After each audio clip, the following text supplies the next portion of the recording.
जिसके घर में कमाने वाले दो चार हैं, पैसा तो आ रहा है पर घर में टिक नहीं रहा, डॉक्टर में, पुलिस में, एक्सीडेंट आदि में, कहीं गलत जगह पर, व्यसन में अगर पैसा जा रहा है, जुए में, मांसाहार, मदिरा पान, या कहीं आया पैसा आने में कमी नहीं, आ रहा है पर टिक नहीं रहा, रुक नहीं रहा, कोई मांगने आ गया, दे दिया, फिर वहां से अपने पास नहीं आ रहा, अपन कह रहे हैं भैया हमारा पैसा लौटा दो, नहीं आ रहा। तो महाराज शिव महापुराण की कथा कहती है, एकादशी के दिन गंगा के जल में मात्र 7 बेलपत्री डालकर जो नंदीश्वर भगवान अर्थात जो शंकर जी के शिवलिंग के सामने नंदी होता है, उस नंदी के चरण पर गंगा का जल चढ़ाकर बेलपत्री शिव पर समर्पित कर देता है, उसके घर में रुपया रुकना चालू हो जाता है, फिर वो गलत जगह पर नहीं जाता, गलत स्थान पर वो धन जाएगा ही नहीं। बेटा अगर व्यसन में पड़ा हुआ है, मदिरा पान में पड़ा हुआ है, मांसाहार में, जुए आदि में जा रहा है, तुम्हें लग रहा है कि मेरा बेटा गलत मार्ग पर जा रहा है, ये मित्र दोस्ती गलत हो रही है, वो सही जगह पर जाए।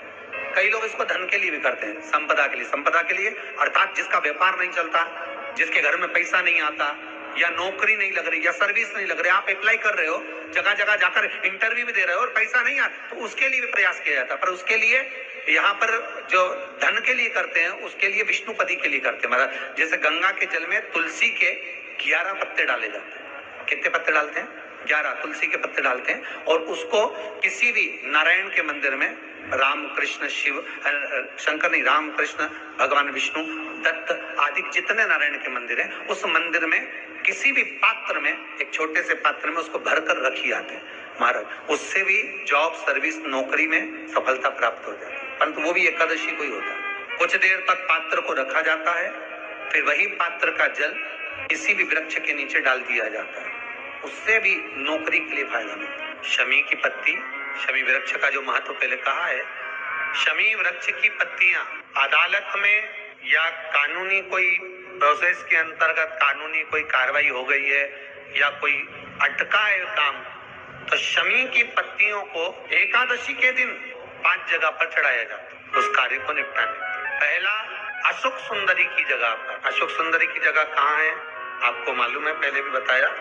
जैसे ये शिवलिंग है, ये जलाधारी गोल, उसके सामने ये चरण, बीच में जो एक मोटी सी लाइन होती है वो अशोक सुंदरी की जगह है। तो अशोक सुंदरी की जगह पर शमी पत्र को चढ़ाया जाता है। अब शमी पत्र अशोक सुंदरी की जगह पर एक स्थान, दूसरा शिवलिंग के ऊपर, तीसरा जहां शिवलिंग रखा है, जहां शंकर का शिवलिंग रखा है, उस कटी भाग पर शमी पत्र को चढ़ाया जाता है। चौथा, नंदी का जो चरण उभरा उठा हुआ दिखे वहां शमी पत्र चढ़ाया जाता है।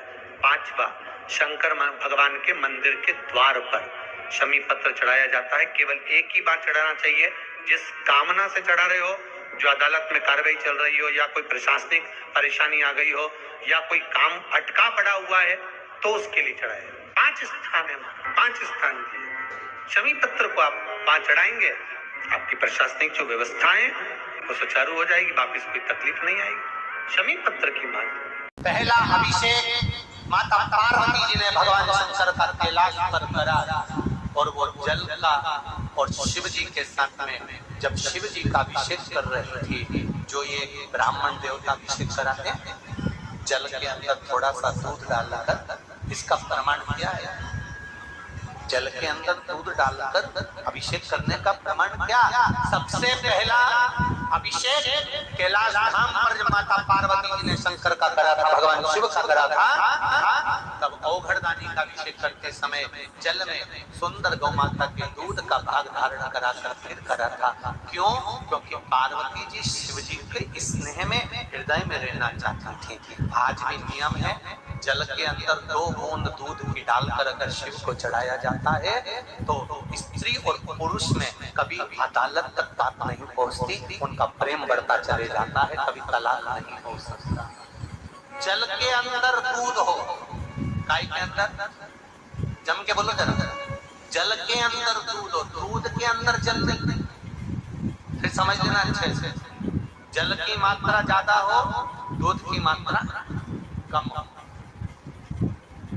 थोड़ा सा मात्रा, इसलिए बाल्टी भर पानी में थोड़ा सा दूध ब्राह्मण देवता डाल देते हैं, अभिषेक करा देते हैं, तो वो प्रेम बढ़ा। पद्म पुराण में लिखा है और विष्णु पुराण में, एकादशी के दिन द्वादशी भी पड़ जाए एकादशी के दिन त्रयोदशी भी पड़ जाए, मतलब एकादशी, द्वादशी और त्रयोदशी तीनों तिथियां एक साथ पड़ जाए, और उस दिन एकादशी का व्रत जो रख लेता है उसको हजारों एकादशी का पुण्य फल प्राप्त हो जाता है। फिर वो जिंदगी में एकादशी करे चाहे ना करे।